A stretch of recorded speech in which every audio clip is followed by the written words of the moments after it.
Good evening, welcome in.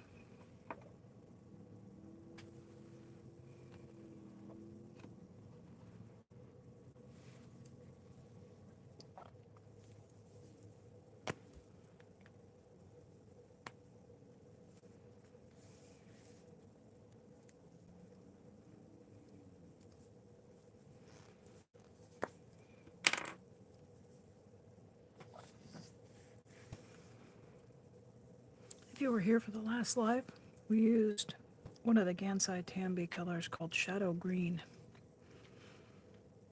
And it's quite a gray green. I thought it might make a lovely texture for some rocks, so that's what I painted this afternoon.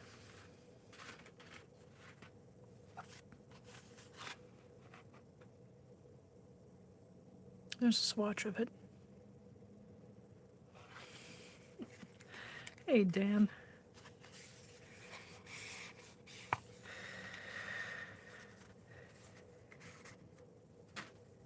How are you today? Happy October.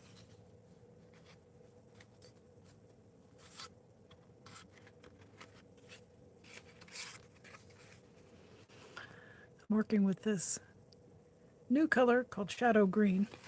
That was the one of the three that you suggested, Dan.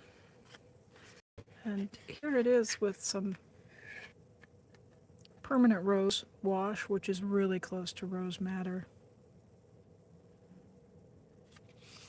So it's an interesting color.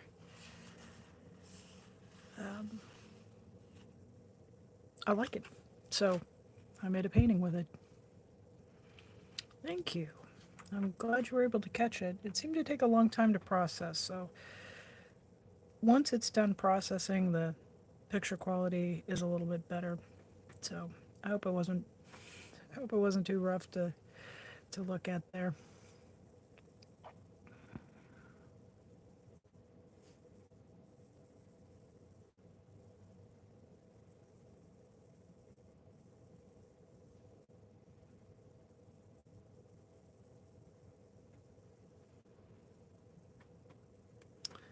Good morning, Brad. Hello.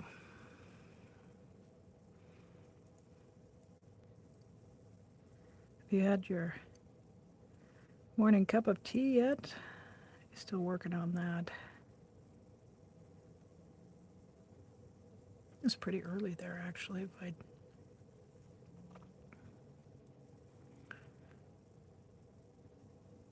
do a little time zone math.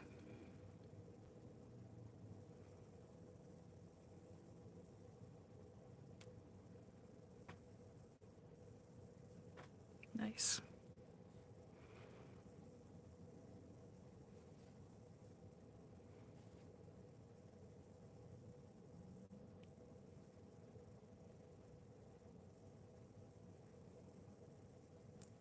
I'm using a Copic multiliner in cool gray. It's a little less harsh than the black of the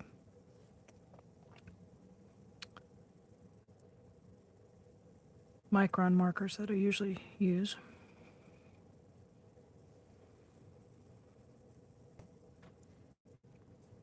So I just saw there was a lull in the programming this evening, and we've got another creator in the Kennedy who's been hosting some firesides just to provide a nice space for people to come in and chat and unwind, and she's not doing that this evening, so I thought I might just make a little space for people. I know we've had some kind of heavy stuff going on in the protest community with people in court and whatnot. So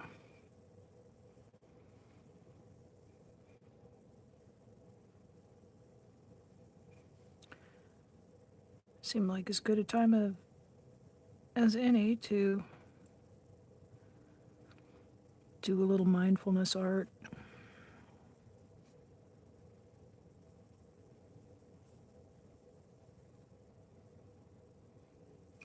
Make a little bit of a chill space.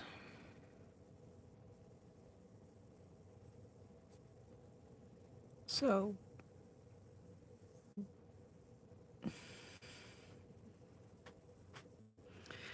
are you gonna hang out for a bit, Dan, or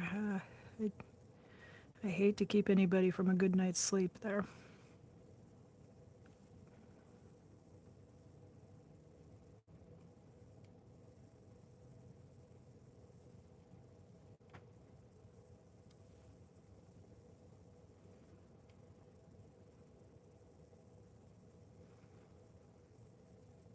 I was fairly inspired by the colors and the exercises from last night, so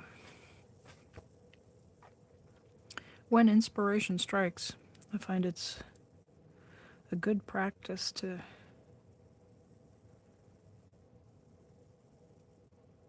get on with whatever work that you're inspired to do.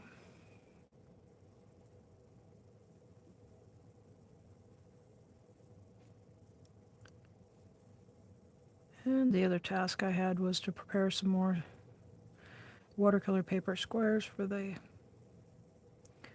backgrounds for the smaller 5-inch and 3-inch pebble drawings, and I got started into this and it just was flowing pretty well, so I just stayed with this today.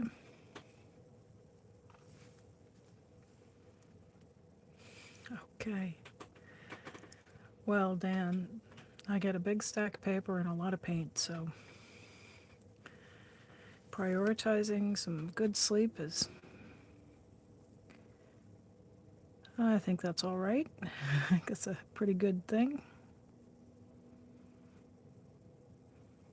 Do enjoy your company and chat, certainly, but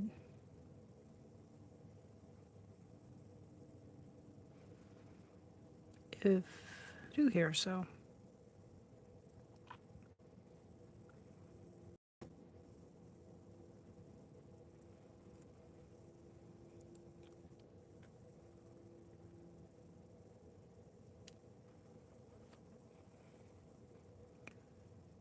I think I will be moving on to do another pebble drawing fairly quickly.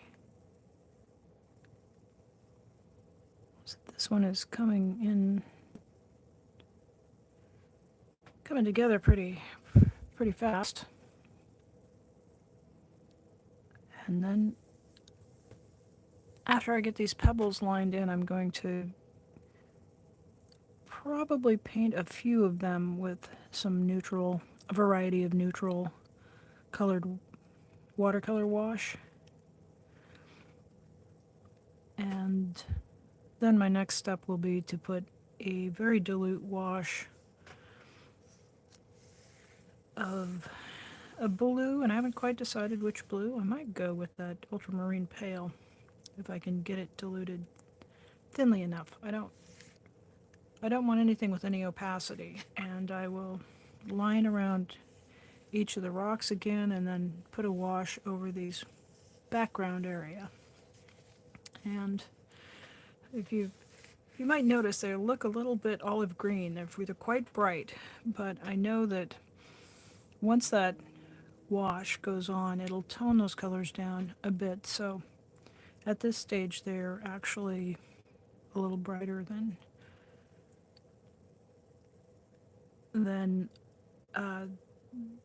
they'll be in the finished painting. And it's deliberate. It's so that I can get some interesting color intensity without quite as much vibrancy as it has right now. Goldie, hello.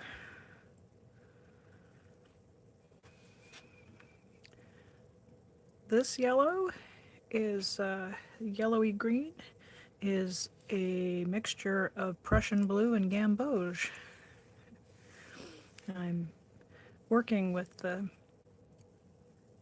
the things I learned from working with our colors last night. The rocks are painted with that lovely shadow green. So even little pebbles, I just added a little bit more Prussian blue to the mix and just brought it up to a more turquoisey color. So thank you again for the for the um, for the suggestion to use gamboge and Prussian blue. It's just really lively, and I'm so glad that I'm looking at this color today. I don't know if I don't know how long it would have taken me to get around to mixing those two together. So I appreciate that.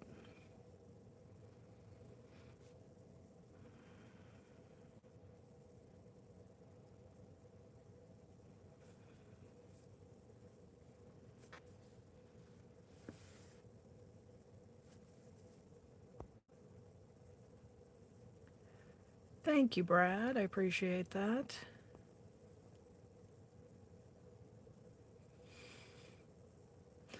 Okay, good.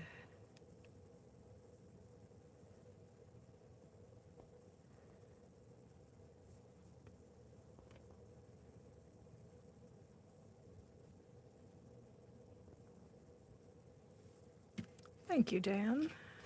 Hope you rest well.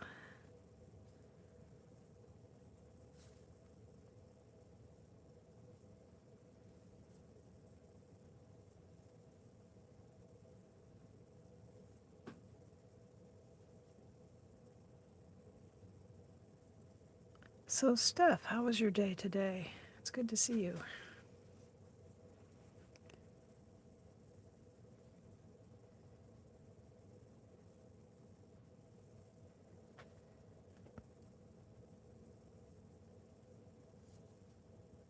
I finally managed to find somebody to do some work on my house that I've been trying to get it squared away actually since last spring. Not spring of this year, spring of last year. And took a couple of bids on it, and I don't know if you guys have ever worked with contractors, but you can tell when they don't want to do the job because they bid it outrageously high. So one of the bids on this stuff was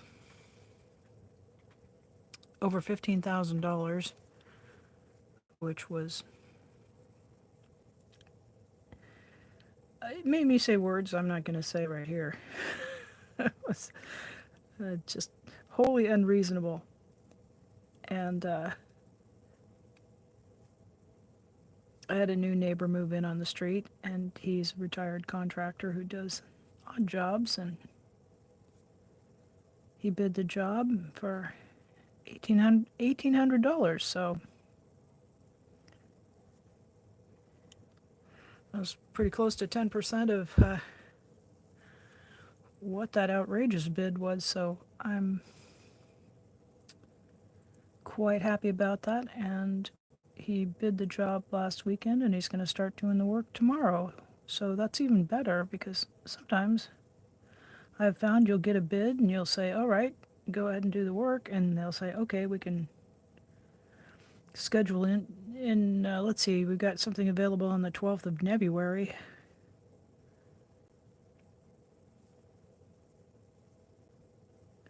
So we've got a good stretch of weather here, and part of the job includes painting.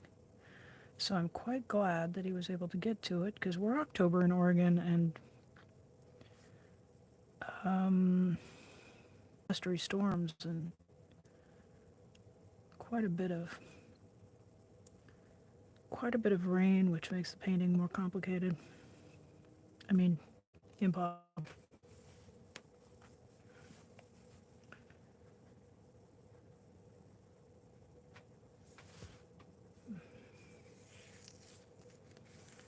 Now, last time I put this tape down, it just stuck and wouldn't peel off, and today it won't stay stuck.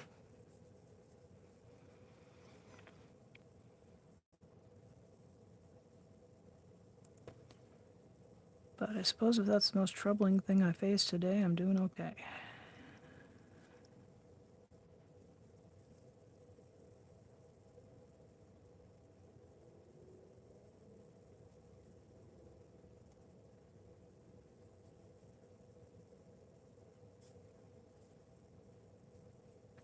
So did you catch any good streams around YouTube today, Goldie?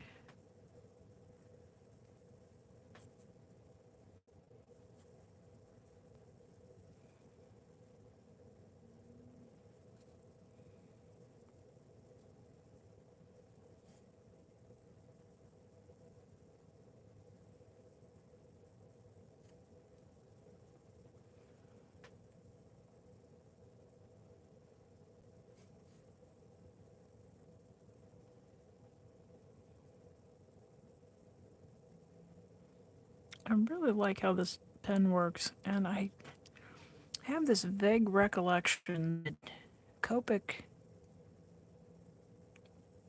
changed this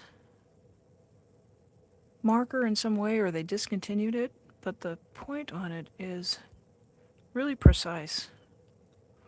And I do recall that when I bought it, they said it was not refillable. I know the Copic, most of the Copic markers, that's kind of the draw to them, is that you can refill them. So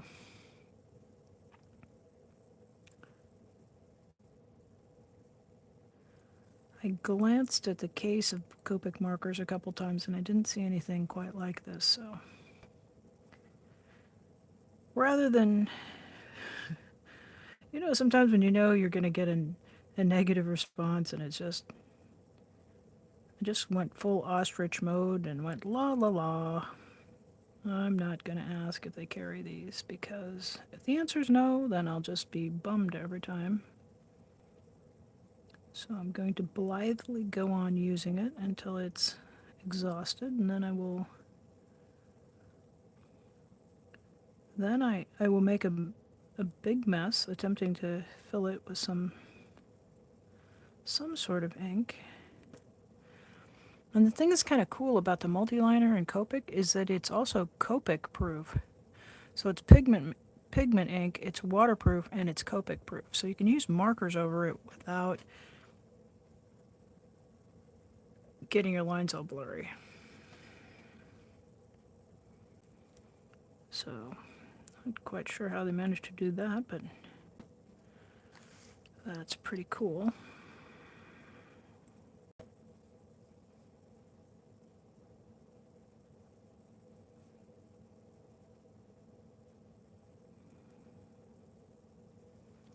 I think a lot of us have ruined a painting or drawing because we grabbed a pen that we liked, but it just wasn't quite suited for the purpose. And then a few steps in, you think, I want to use this media. And it turns out that subsequent media is just not compatible.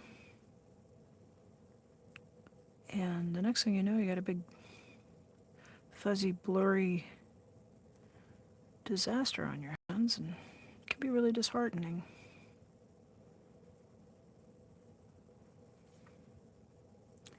So for many years, I avoided working with water media for that very reason. I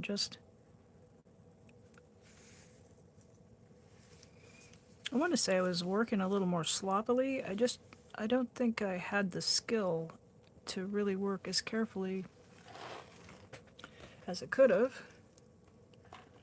And so it just seemed like there were a lot of disasters when I was working with water-based media.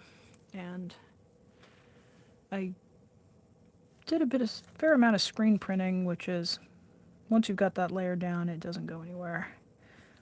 And working with acrylics, and I don't find, well, the acrylics then, and this was probably, I'm going to say the 80s and 90s when I was doing that, and the materials have really advanced a lot, especially with the fluid acrylics. And you can get some really lovely effects with those, but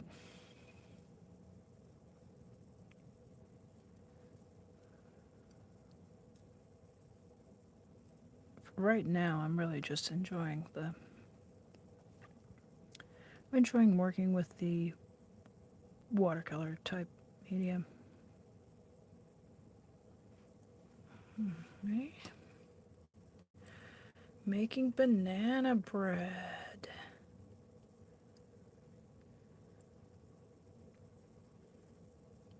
watch some auctions. Okay. Wonder what were they auctioning?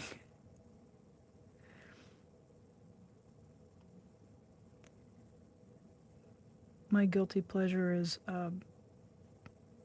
classic car auctions. I can watch those.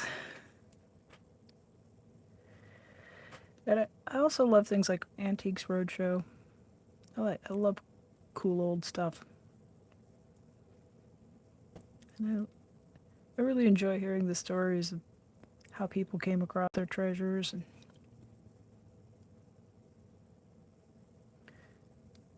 I really love this. It was my Aunt Gert's, and my husband hates it and makes me put it in the attic. But then you find out it's worth $30,000.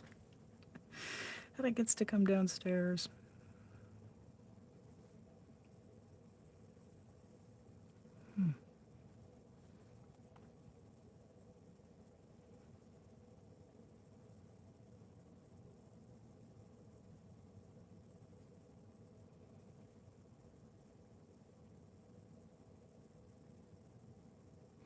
So you're mentioning Beth's channel, and I don't know who Beth is right off the top of my head. So when you come back, you'll have to give us a little more information about that, if it's something you want to publicize a little bit.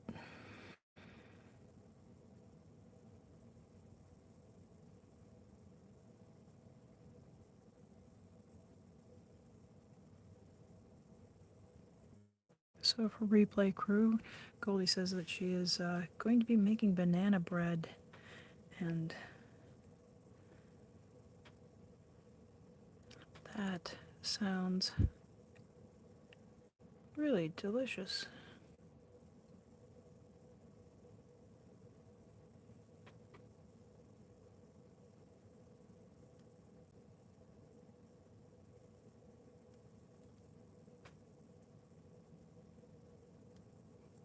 Trying to think how long it's been since I made banana bread. I started to make banana pancakes, and when the bananas start to, they get that look, and you go, well, I'll eat you this morning, but this afternoon I know banana, you'll be a little too ripe for my taste. So I take them out of their skins and I break them into chunks, and I put them in a Ziploc bag and throw them in the freezer. And then I discovered banana pancakes, and I end up raiding all the bananas for pancakes before I have enough to. I just can't remember the last time I had enough for banana bread. So I think they're both winners, though, as long as we're not just tossing those bananas out. It's all fair game.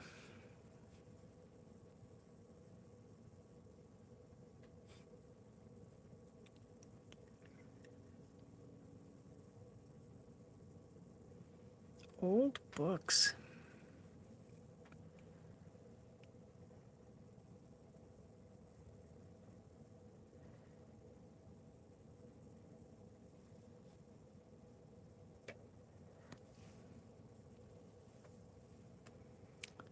I do love books.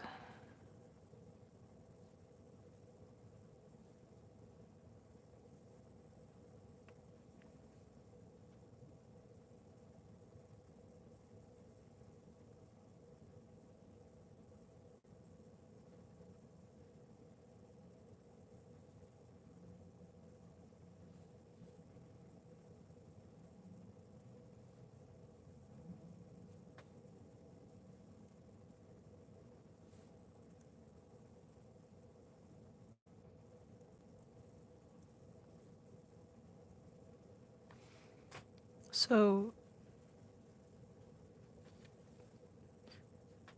Steph, do you collect old books, or do you do I'm trying to think what it's called.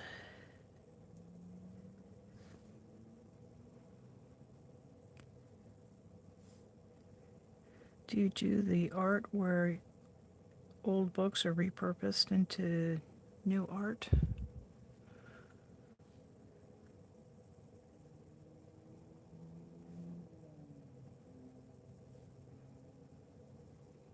Book art, I guess it's called.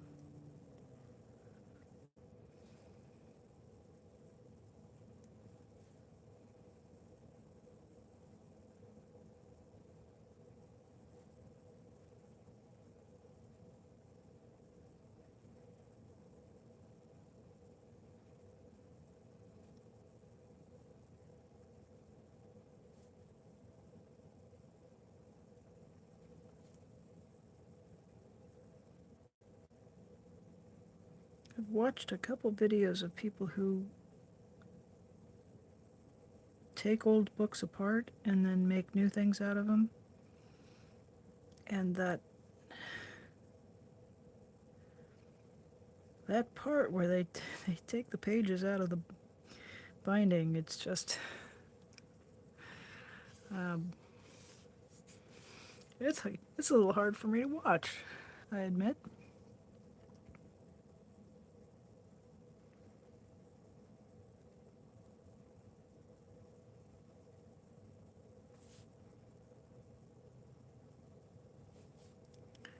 We do have a local independent used bookseller that buys books, and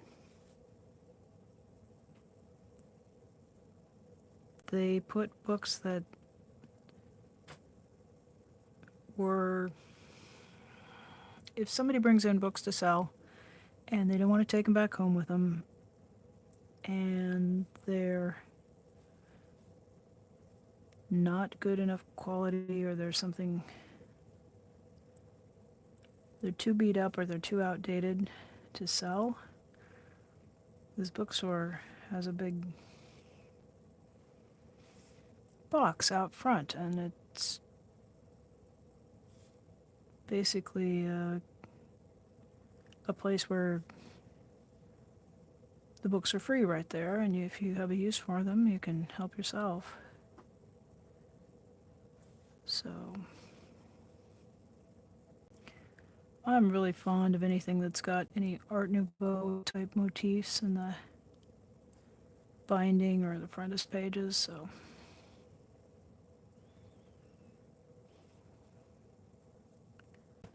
I've been known to adopt a book or 10 that just looked like it needed a good home. I think their practice is to collect that container of books at the end of the day and then either recycle them or send them to a thrift shop.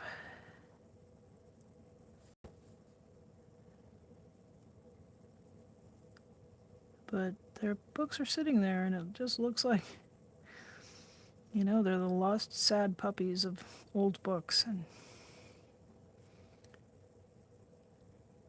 so there have been a handful of them that were just coming out of the pages, were coming out of the binding, and they maybe had some interesting illustrations, but you could tell that the information in them was completely outdated.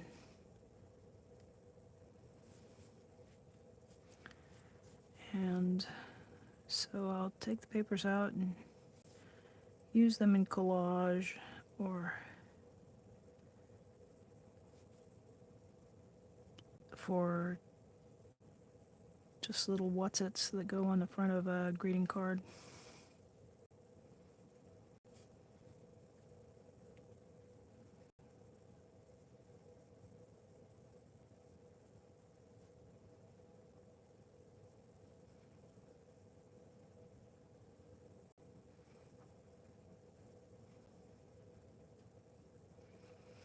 Guess that might be a good time to employ my rule that paper is paper.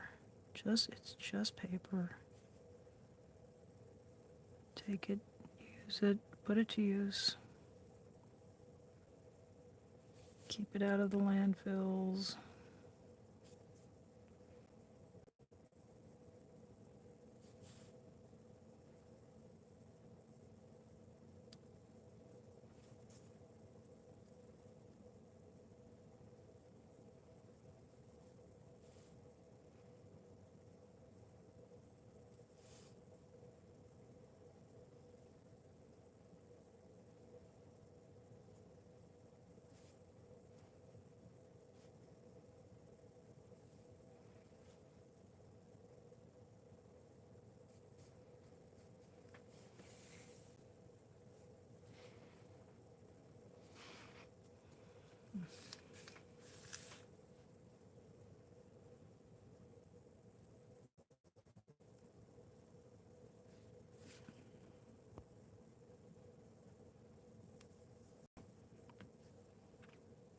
Yeah, Steph says the older and valuable ones I can't stand to take apart. I'm with you there.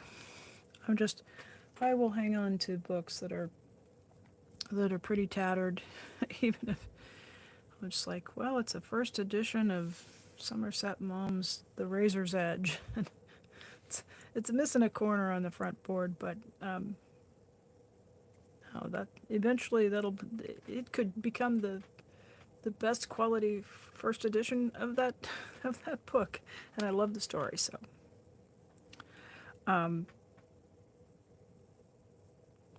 I have not, but she asks if I've seen the original illustrations in the Wizard of Oz books.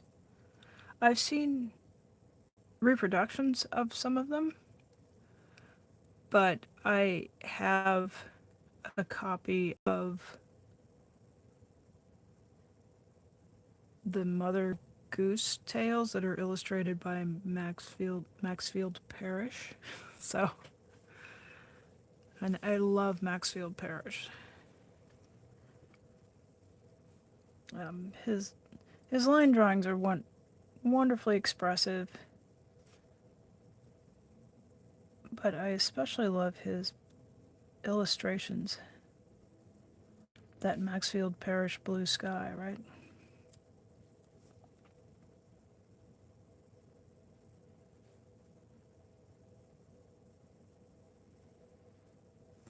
I just think it's interesting that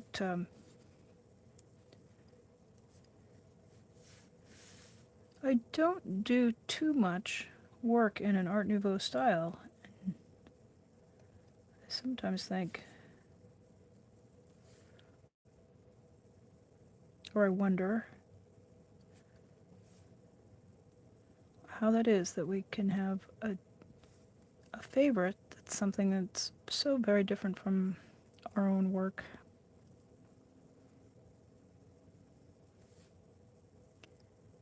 But that's the artist's hand, right? It's individual to each person.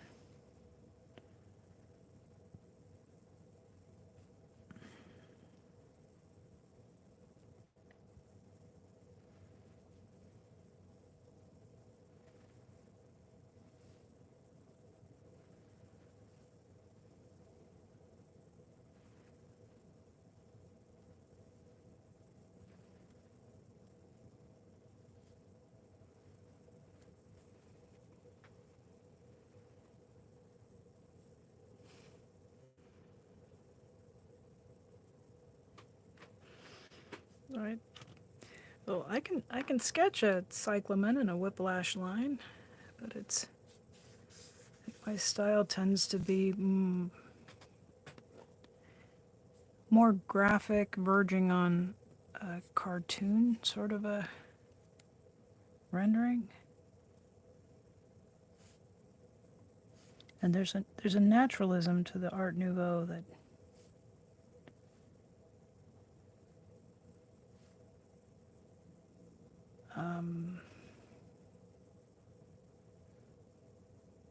no, my brain's really just off wondering about that.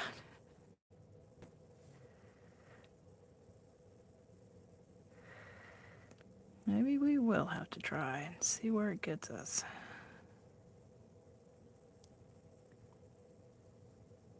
And some things you look at like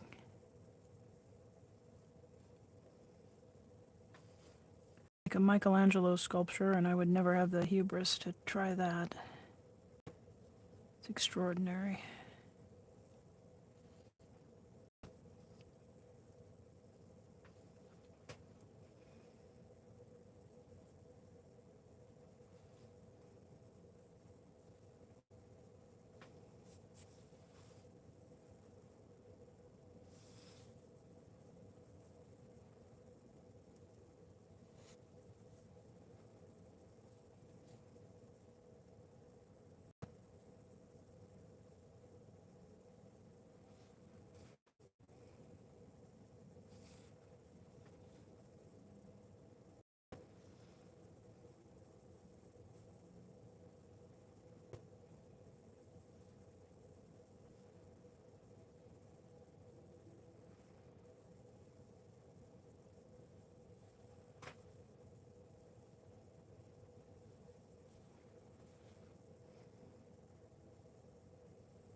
I was inspired to get into screen printing, though, from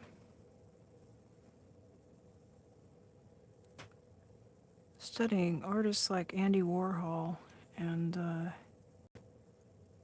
the pop artists.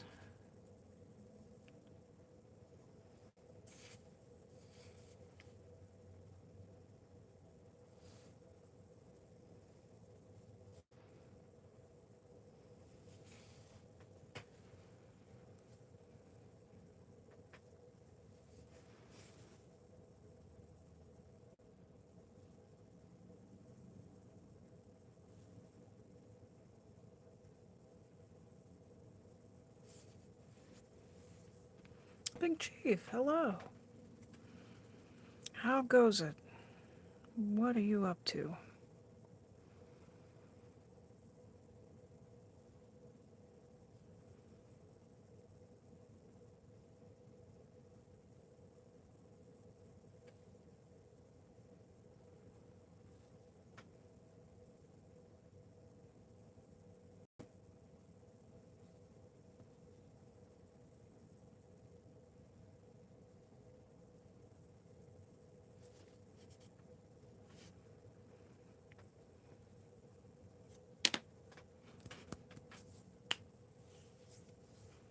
Mm-hmm. Mm-hmm. Been there. Been there. Ask me if I miss Trim Crew. Uh, my hand's numb just thinking about it.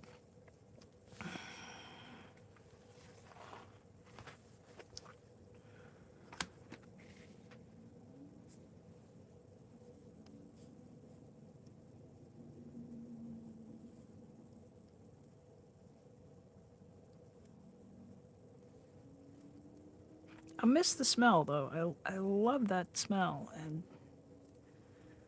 I don't even mind the... Oh, the laundry.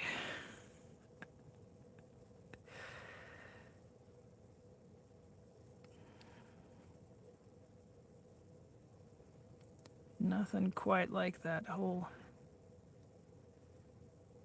aroma that you come home with, and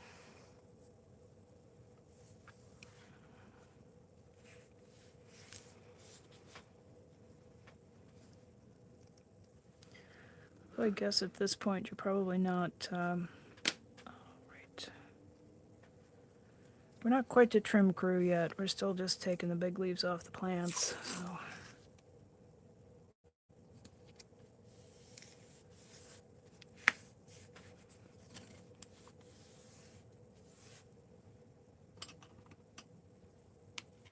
Chocolate quilts. How are you?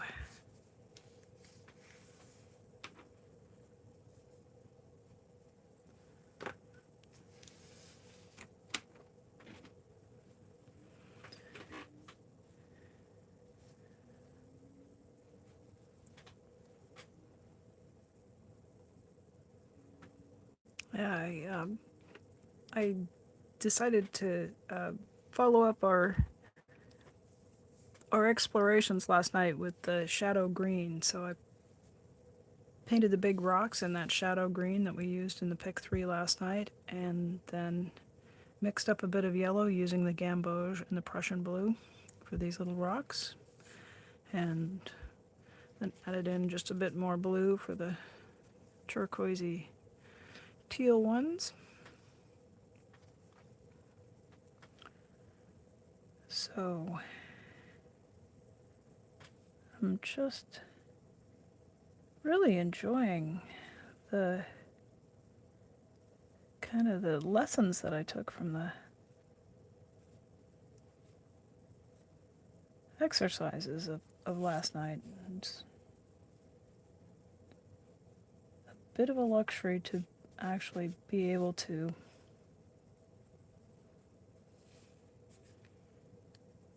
just sit and paint all day, you know? I didn't do that when I was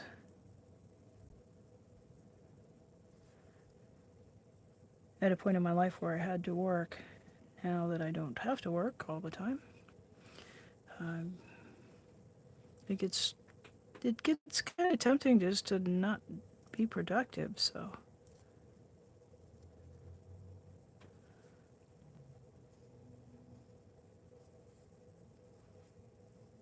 I've been trying this summer to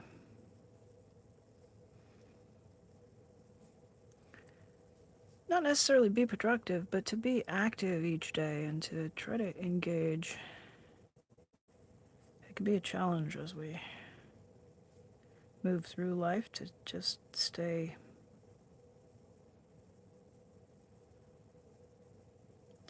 interested and stay engaged. And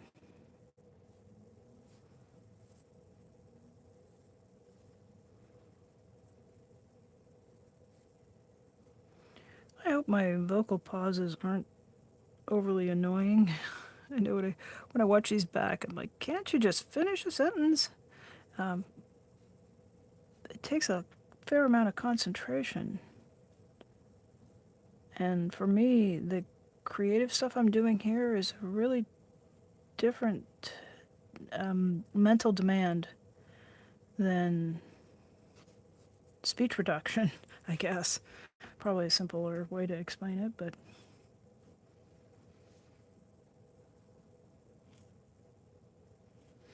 I apologize if it's annoying. Not quite sure I can solve it, but sometimes just being aware is half the battle. Alrighty.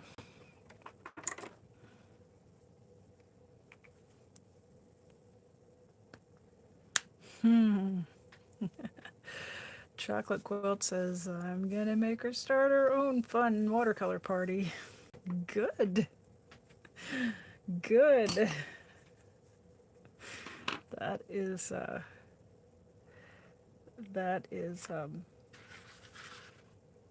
that's what I'm here for.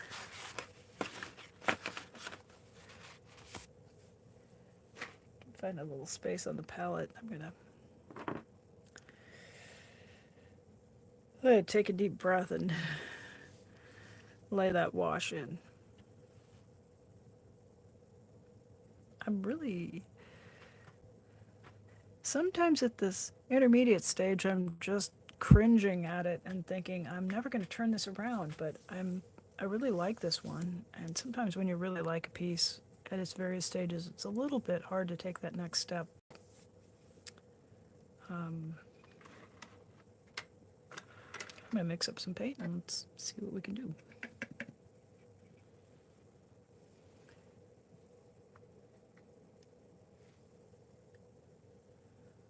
Okay, that is really blue.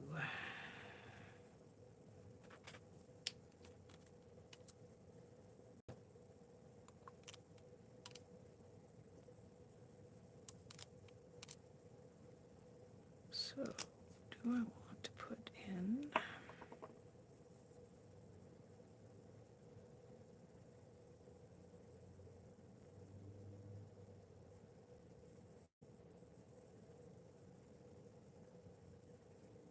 I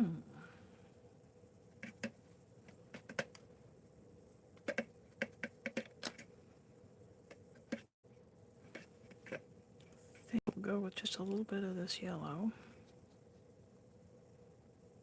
Well, that's a lot of bit.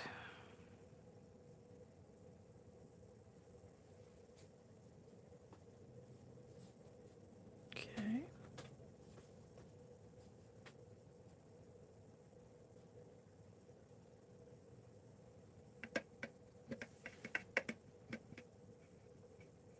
It's fairly vibrant, so I'm going to also add in some of our shadow green.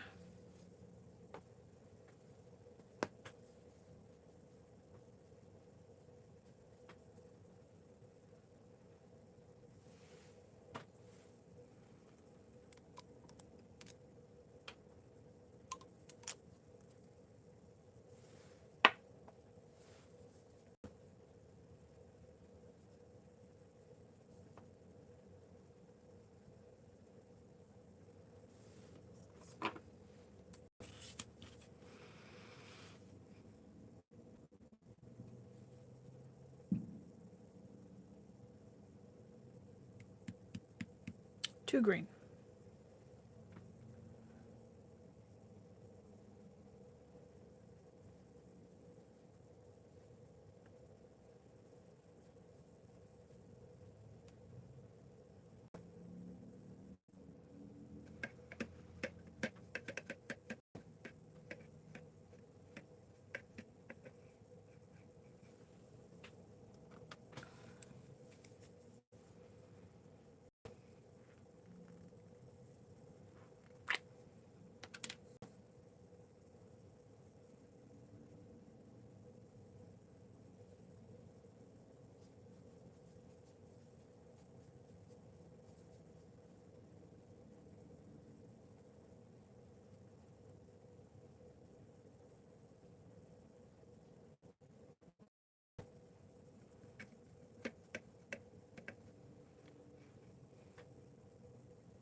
Okay, I think that gets us back to a bluer. I don't want to go too green on this because if we do, we'll lose the water will look green and then the rocks will look gray, and I want the rocks to continue to look green. So I think that'll get us there. I like that. I'll just make sure I've mixed up enough for the whole painting.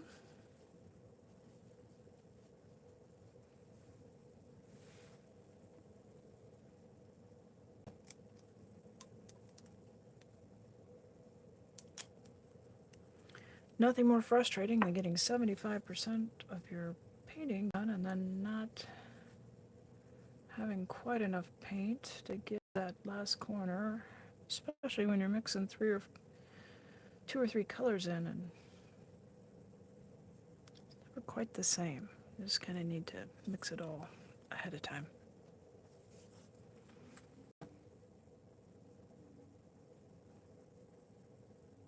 Yep. Alrighty. Big breath. Here we go.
The trick with a wash is that you're trying to keep a wet edge so that there aren't lines that appear,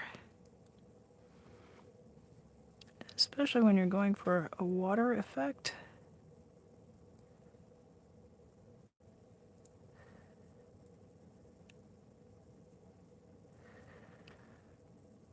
It's a bit tricky, so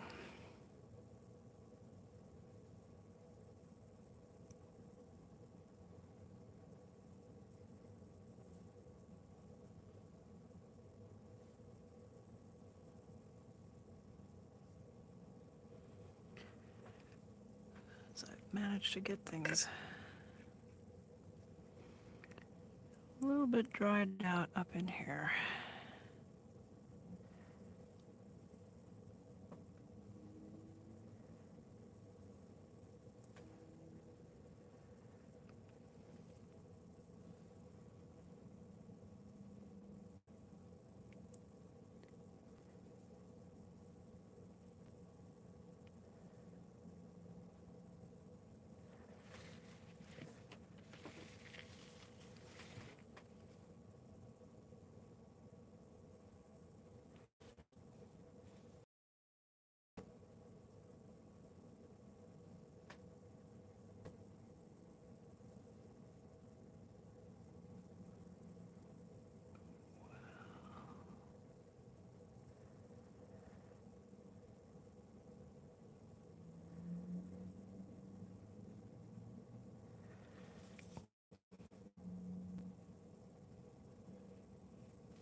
To remind myself to breathe.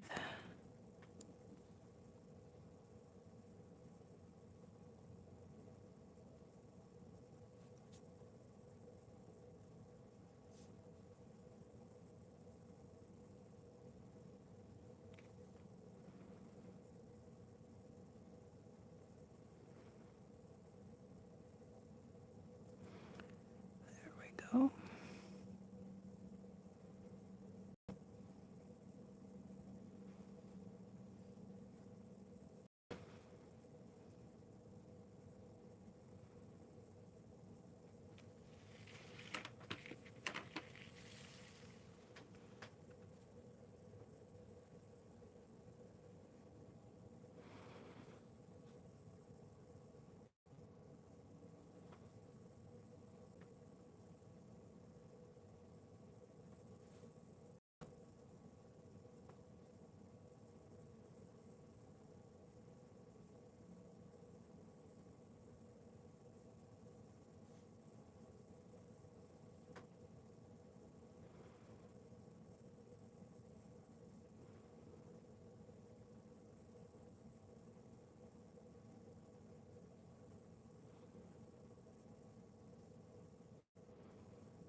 Alrighty, getting close to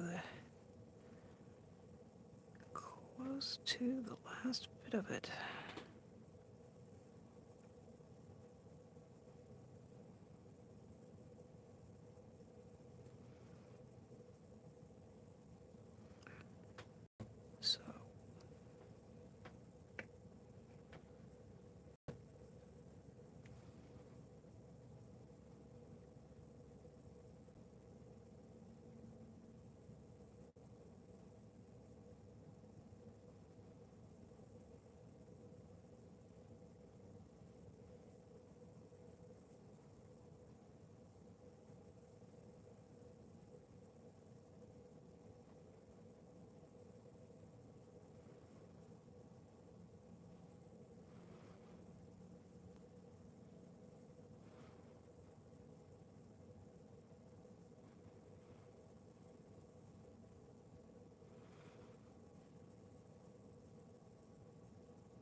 Oh, there's always an area, isn't there?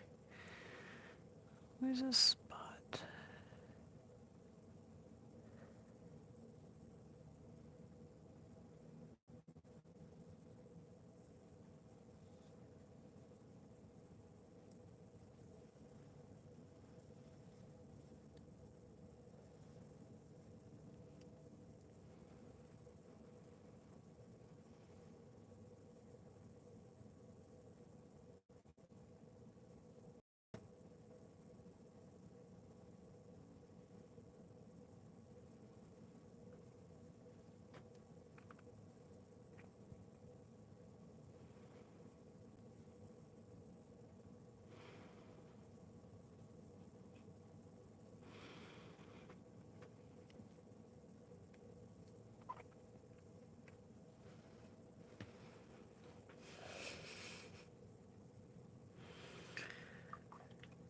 Okay.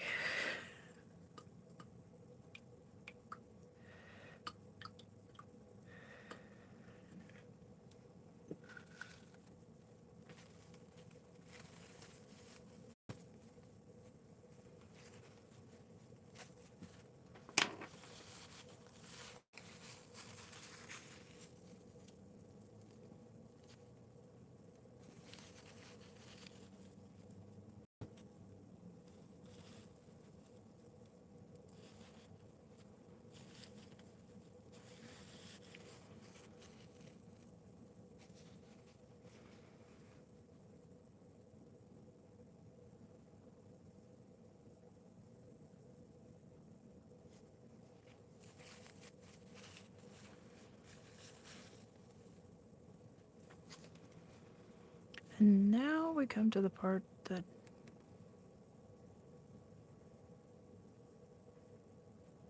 requires the patience of just letting it dry down and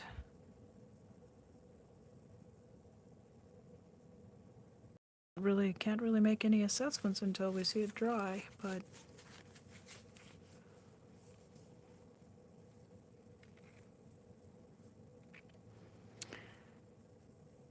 I think I might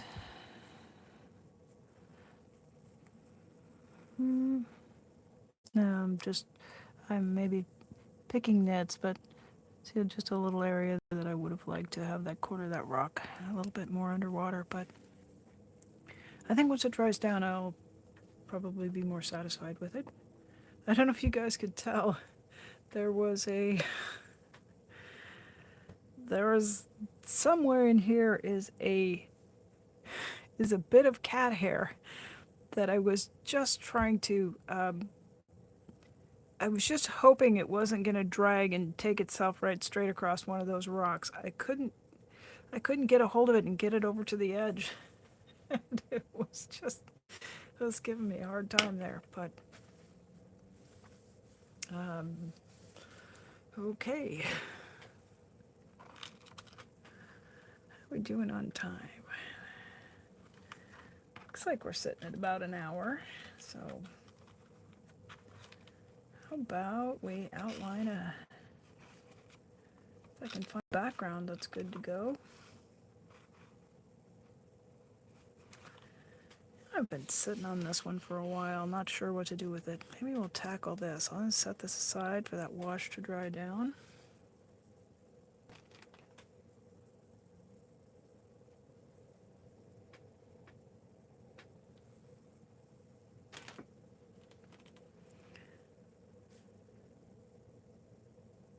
This background's really fairly different from what we usually do, so I guess we'll find out.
I wish you guys could hear this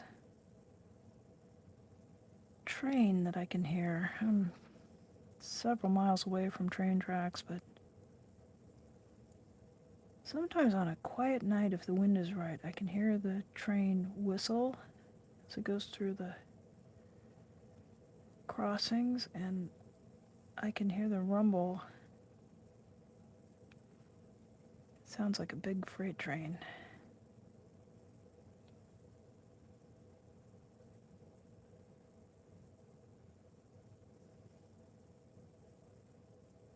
I always really just find that sound so soothing.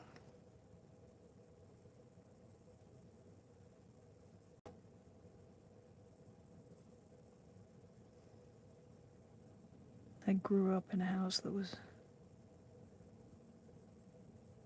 probably about a half a mile from train tracks, and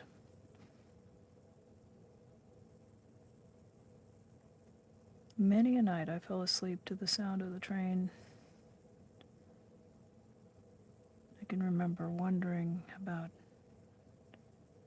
what was on that train and where it was all going.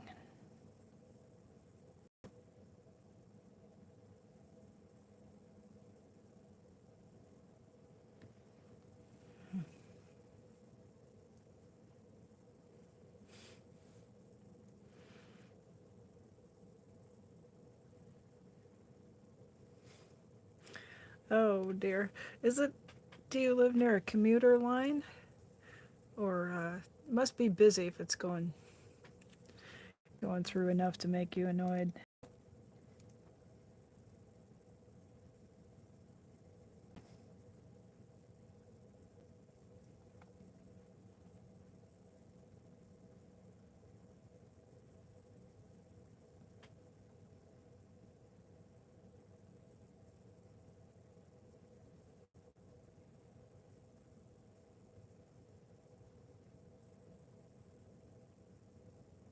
Yeah, out here in Oregon,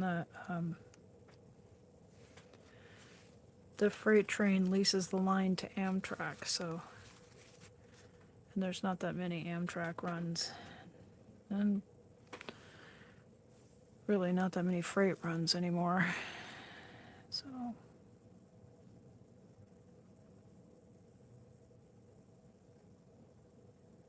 during the daytime, there's enough ambient noise that it's really difficult to pick up the train sounds from where I'm at.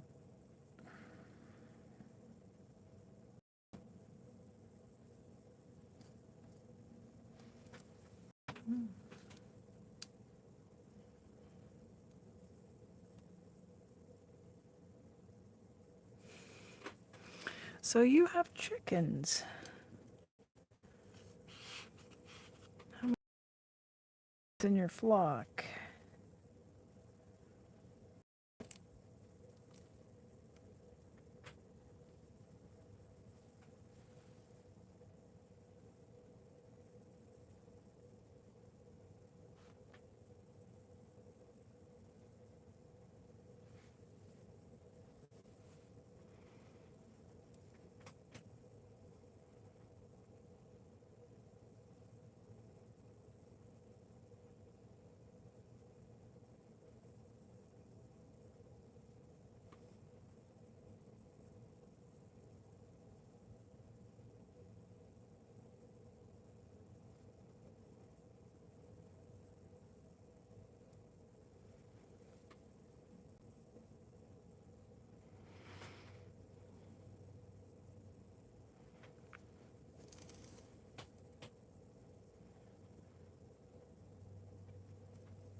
Well, I'm not super thrilled with this. For one thing, I think I got a little heavy-handed with the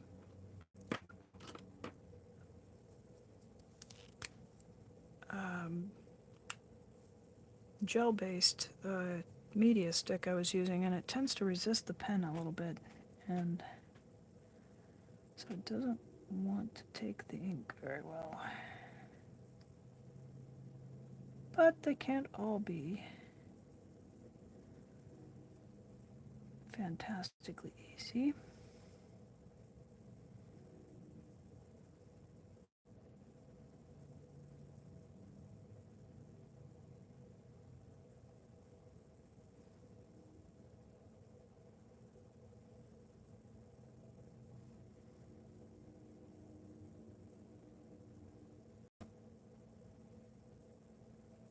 That helped. Just switch to a juicy new pen. So when in doubt, add more ink.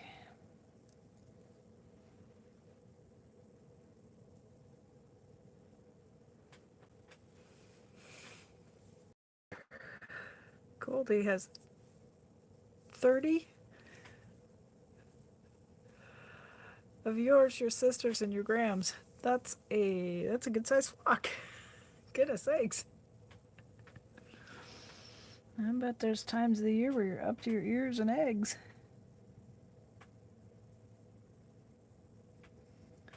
So do you, yeah, what do you do with all those eggs?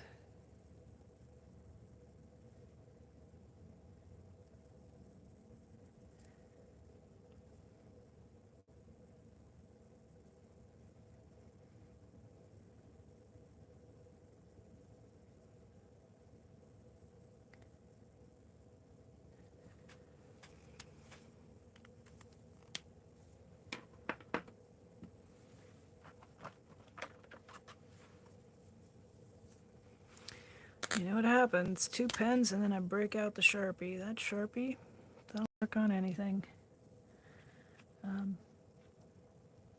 I used to live out in the county about a good half hour outside of town, and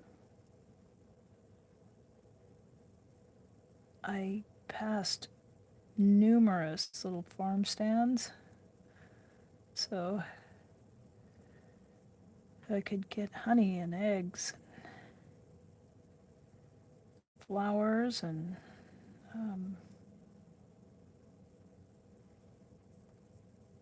one of the places had a beautiful vegetable garden, so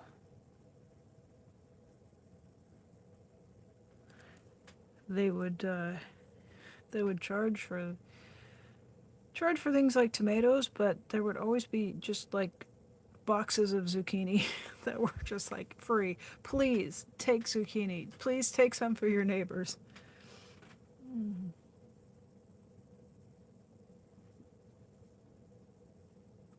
Oh, those little bantam eggs are so cute, though.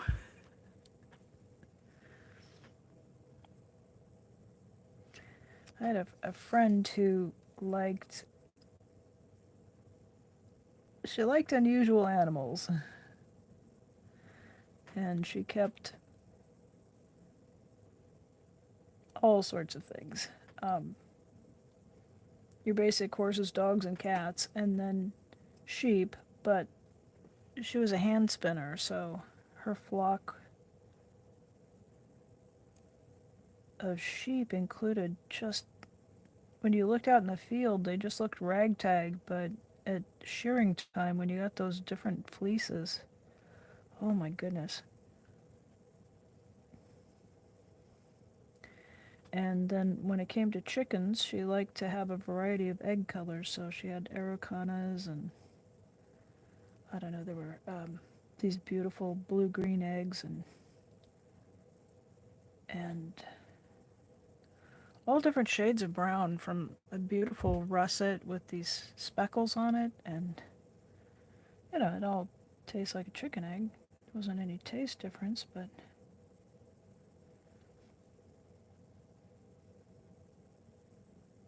I always loved to take a dozen eggs home from our visit, because you'd open the dozen and it would just, they would look like Easter eggs. They were so beautiful.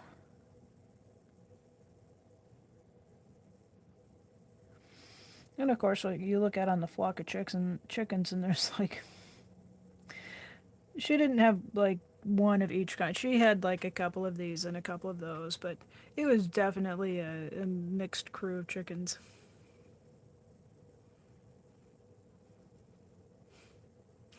Oh, nice.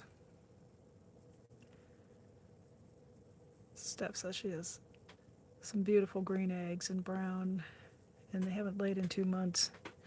Isn't that, is that fairly normal for the summer? Or is it the winter? Don't they kind of go a little, um, like during the winter you don't have eggs and then they start laying again in the spring, and that's why we have such an abundance around Easter time.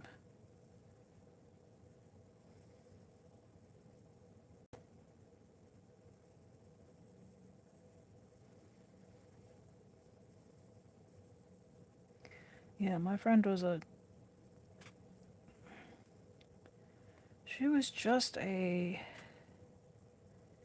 very self-sufficient, old-fashioned kind of a gal. I was in high school in the 70s. So that little house on the prairie theme was kind of running through, coupled with the 70s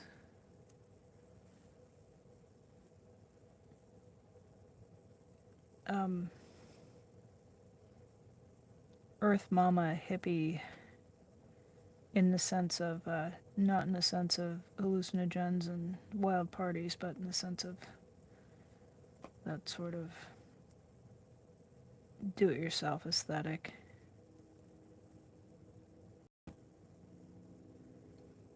And she found a home that was built of logs in fairly close in to Portland, Oregon.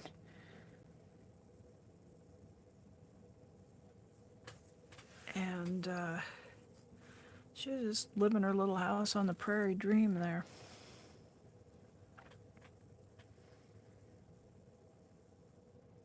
Pretty cool.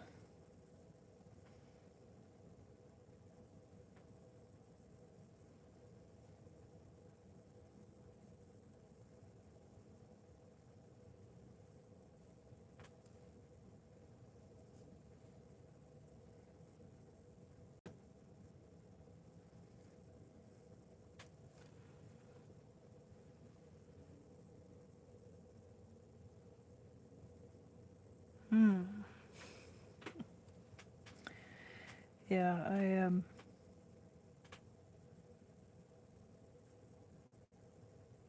I can remember a time or two having dinner at my friend's house, and the dinner was it was chicken stew.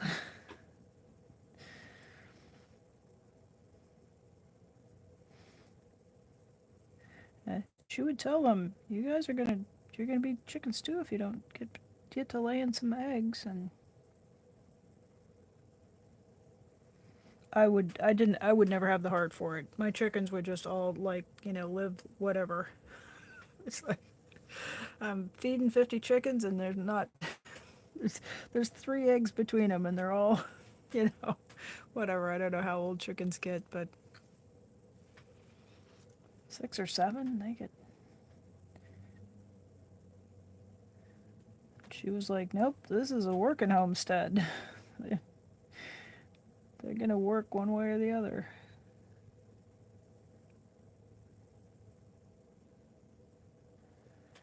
I don't know. Once a critter's got a name, I don't know how you do it, but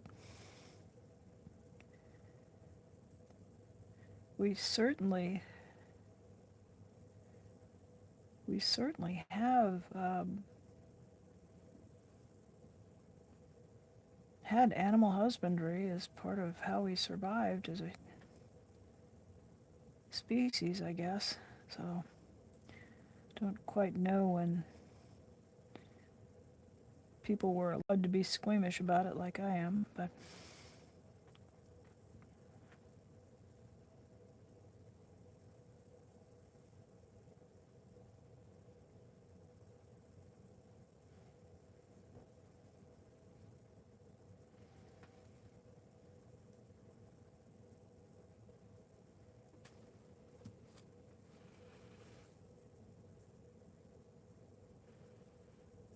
okay.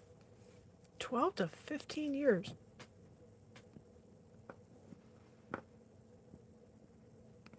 It started to blow my mind a little bit, and then I remembered that parrots can live 80 years. So I guess that's not outrageous. Yeah. How old are they when they stop laying? Like 6 or 8 years old, or?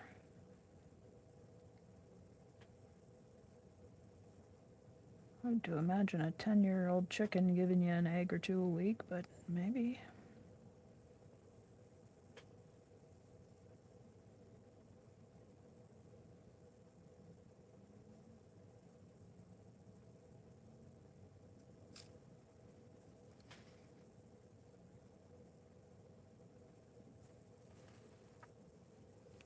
So how'd you manage to be you're just the person with the land, so you ended it up with the flock, and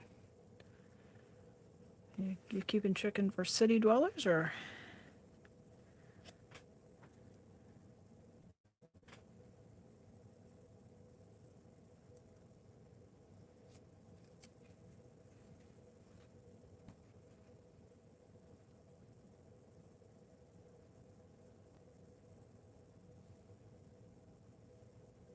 I guess I should, for replay crew.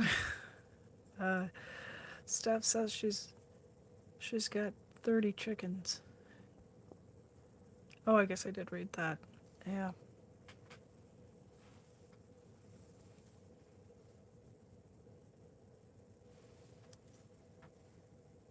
Do you have other critters too? Yeah, my friend had. She had these Angora goats that had fleece that was so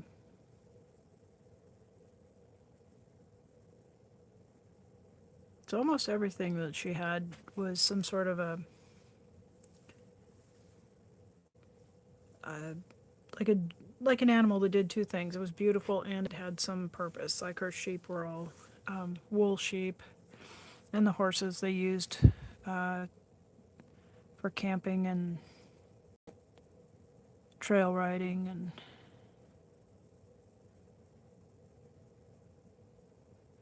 the cats. The cats mostly they could come in the house, but they mostly were kind of put out at the day to hunt mice in the hay in the barn,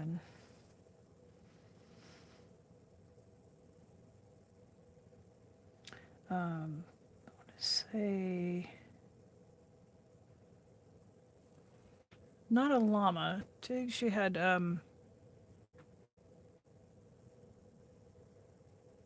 alpacas, and then there's another thing that's kind of small, like not a vicuña, but another little camelid that tried those guys for a while, but they were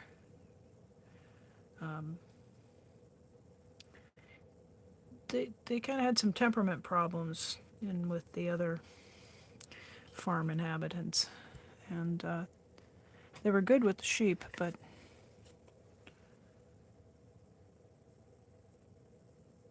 there's some kind of conflict.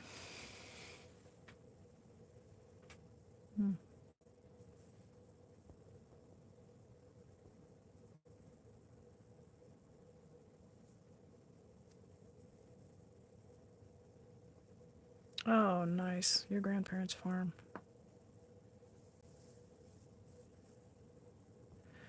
You have cows and raise hay, turkeys, and you have peacocks loose on your farm?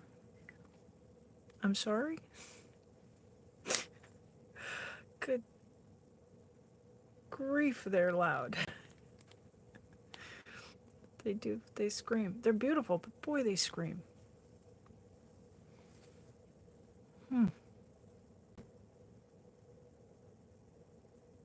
Yeah, I was just thinking about my grandparents' farm. Oh, maybe I was talking about on the stream yesterday that. Oh, I was. Yeah, I was in high school and a little too young to take it over, and so we had a family farm, and when I was a little kid, they still kept chickens. I do remember cleaning out the boxes and collecting collecting eggs. I remember we had these blown glass eggs that you would put one in your hand and sneak it under the chicken if you had a broody hen that was just, could just remember getting pecked trying to collect the eggs and take that fake egg in and trade it for the chicken egg.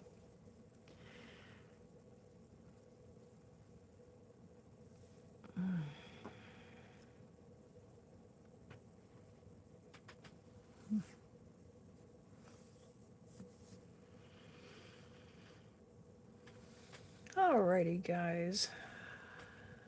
I think we're coming up on an hour and a half here.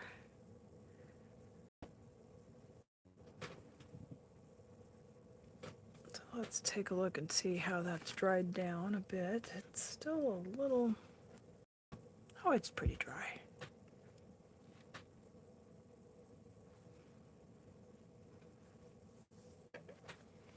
My first impression is it looks more blue than I wanted, so I might just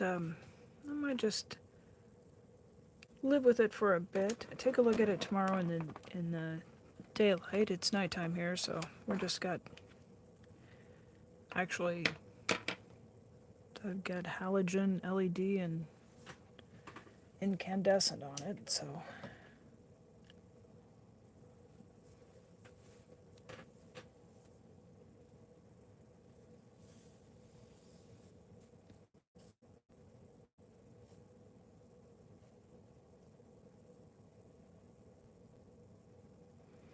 Yeah, I think sometimes I have to just take a little bit of time and then look at something, see how it, I'm going to turn it around, just was oriented this way. I think this is the, yeah.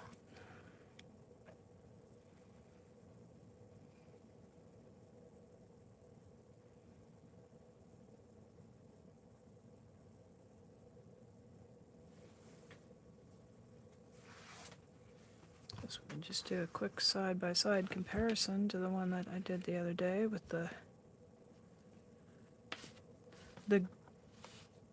cool, the gray. This was actually lamp black. And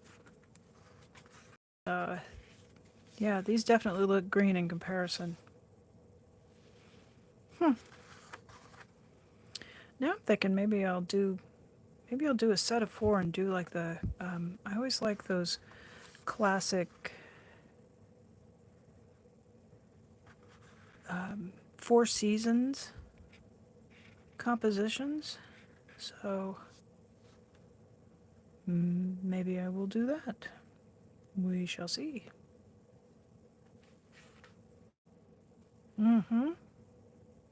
Yeah, and I love those, like moss in Scotland.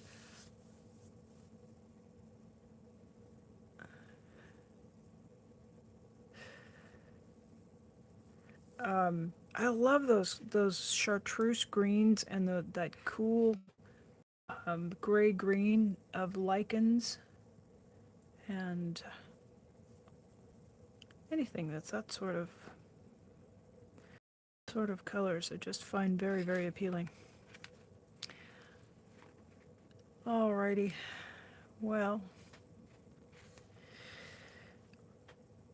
we are to the end of another one. I want to thank everybody for coming in. I hope you had a bit of relaxation and calmed your mind, calmed your heart.